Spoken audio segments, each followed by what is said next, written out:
তিরমিজি শরীফের 488 নম্বর হাদিসের বর্ণনা। আন আবি হুরায়রা রাদিয়াল্লাহু তাআলা আনহু قال আবু হুরায়রা রাদিয়াল্লাহু তাআলা আনহুর বর্ণনা, আন্না রাসূলুল্লাহ সাল্লাল্লাহু আলাইহি ওয়াসাল্লাম قال خير يوم طلعت فيه الشمس يوم الجمعة।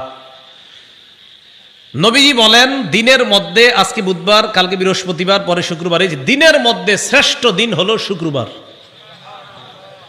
ফিহি খুলিকা আদম, শুক্রবার দিন আদম নবীরে বানানো হয়েছে।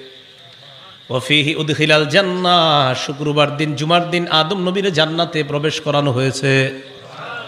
ও ফিহি উখরিজা মিনহা, শুক্রবার দিন আদম নবীকে জান্নাত থেকে বের করা হয়েছে। বলেন, আব্বা আদমরে কিবারে বানানো হয়েছে? জান্নাতে দেওয়া হয়েছে কিবারে? জান্নাত থেকে বের করা হয়েছে কিবারে?